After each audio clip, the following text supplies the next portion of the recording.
This is The Three Little Pigs by James Marshall. And I like his retellings of fairy tales there. Pig butt. Super funny, yeah.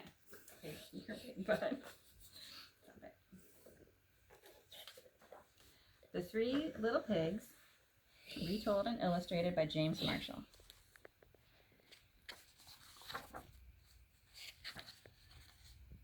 Once upon a time, an old sow led her 3 little pigs out into the world to seek their fortune.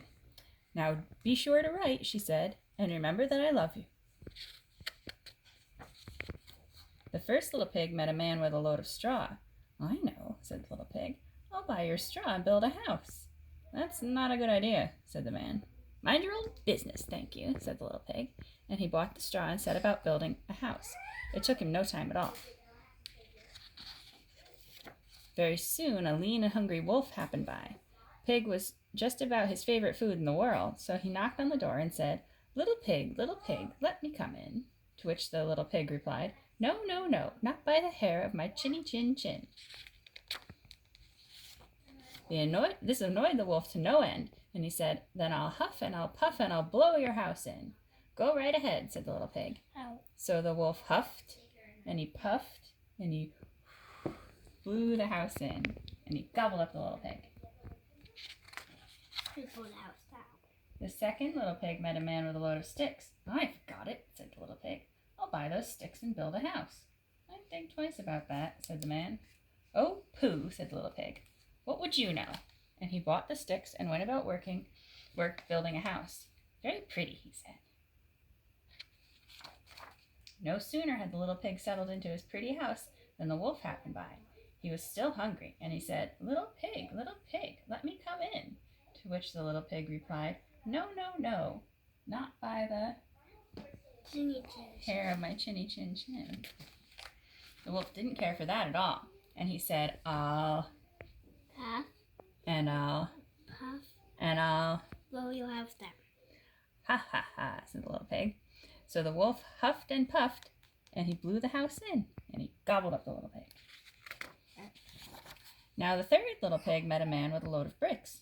"These bricks will make a fine and sturdy house," said the man. "Capital idea, my good fellow," said the little pig. So he bought the bricks and set about building a house. It took him quite a bit of time, but it was well worth it. "Nice and solid," said the little pig, "nice and solid." But no sooner had the little pig moved in than he noticed the wolf loitering about. And the wolf, who was still hungry, said, little pig, let me come in." To which the little pig replied, "No, no, no, not by the hair of my chinny chin chin." Well, the wolf had heard that before, and he said, "Then I'll huff and I'll puff and I'll blow your house in." "Oh, no, don't do that," said the little pig. But the wolf huffed and puffed, and he huffed and he puffed until he was quite blue in the face. The house stood firm. "I'll try another approach," muttered the wolf, and he put on his most dazzling smile. "Little pig, I was only teasing," he said. "By the way, I hear that Farmer Jones has the most scrumptious turnips. Shall we go pick a few?" "Oh, I'm much too busy now," said the little pig. "What about tomorrow morning?" "Excellent," said the wolf. "I'll come for you at 6. The next morning the little pig got up at 5, hurried off to Farmer Joe's turnip field, picked a basket full of scrumptious turnips, and dashed back home. When the wolf arrived at 6, the turnips were already boiling in the pot. "Sorry, I couldn't wait," said the little pig. The wolf tried not to show his displeasure. "No harm done," he said. "By the way, there's a lovely apple tree down in Merry Meadows. Shall we go help ourselves to a few apples? I must cook my turnips," said the little pig. "Let's meet there tomorrow morning." "Splendid," said the wolf. "Shall we say 5? The next morning the little pig was up at 4 and went off for the apples. It took longer than he'd expected to reach Merry Meadow, and while busy gathering apples in the highest tree, he saw the wolf approaching. "Do try one of these," he called down, throwing an apple as far as he could. When the wolf chased after the apple, the little pig shimmied down the tree and made it safely home. The next day the wolf came again.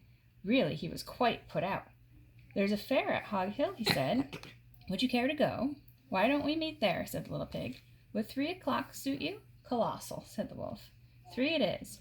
Just to make sure, he would be there at 2. At 1 in the afternoon the little pig went down to the fair and had a fine time, so fine that he lost track of the hour. Suddenly, out of the corner of his eye, he saw the wolf coming up the hill. Without a minute to spare, the little pig jumped inside an empty butter churn and rolled down the hill toward the wolf. Well, the wolf was so scared he ran all the way home. That evening, the wolf went to the little pig's house and told him how frightened he had been by a great round thing that came down the hill. "Frightened you, did I?" said the little pig. "That great round thing was a butter churn, and I was inside." This was simply too much for the wolf to stand. "I've been nice long enough," he cried. "I'm going to eat you up right now." And he climbed onto the roof. When the little pig saw this, he put a big iron pot in the fireplace and quickly stoked the fire. "Here I come," cried the wolf. "Dinner time." Need some book tape on this little one here. "You can say that again," said the little pig, and he cooked the mean old wolf and gobbled him up. I don't think wolf probably tastes very good. Yeah. And that's the 3 little pigs.